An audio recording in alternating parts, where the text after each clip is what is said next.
সপ্তাহের দ্বিতীয় ছুটির দিনেও বাণিজ্য মেলায় ক্রেতাদের ভিড়। প্রয়োজনীয় পণ্য সামগ্রী কেনার পাশাপাশি মেলায় কেউ কেউ এসেছেন স্বজনদের সাথে বেড়াতে। দিন যতই গড়িয়ে যাচ্ছে, মেলায় কদর বাড়ছে সব ধরনের পণ্যের। আগামী দিনে পণ্য বিক্রি নিয়ে আশাবাদী বিক্রেতারা। শাহেদ জাহিদির প্রতিবেদন। বাণিজ্য মেলা মানে তো শিল্প পণ্যের সম্ভার।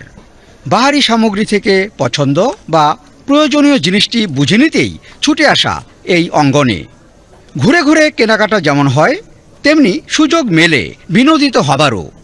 মেলাস্থল নগরবাসীর জন্য এখন কিছুটা দূরে বটে, কিন্তু পথ চলাতেই যাদের আনন্দ কিংবা বেড়ানো যাদের হবি, তাদের জন্য বুঝি বাড়তি খুশি যোগ করেছে স্থানান্তরিত এই মেলা।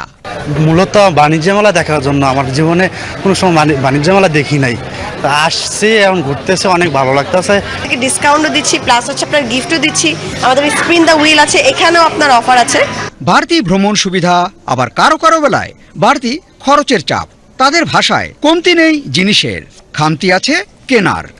পণ্যগুলোকে আকৃষ্ট করার জন্য বেশি সুবিধা দিয়ে যেভাবে হোক সরকারকে এটা করতে হবে যে দেশের বাইরের স্টোরগুলো যাতে আসে, কারণ বাচ্চারা নিউ মার্কেট গিয়েও যেটা দেখবে এখানে এসে সেটা দেখবে, তাহলে ওরা বৈচিত্র্য চায়।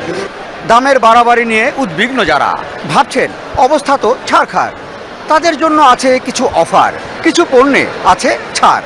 আবার ব্যবসায়ী বা স্টল মালিকদের ভাষ্য, যৌক্তিক দরেই বেচা হচ্ছে পণ্য। গত বছর ছিল এই স্টল ভাড়া আমাদের 7 লক্ষ টাকা, 8 লক্ষ টাকা সর্বোচ্চ। এবছর এটা 12.5 লক্ষ টাকা ভাড়া। সব শ্রেণীর মানুষই আসতেছে। মাসব্যাপী মেলার দ্বিতীয় এই ধাপে ক্রেতা সমাগম ঠিকই বেড়ে চলেছে।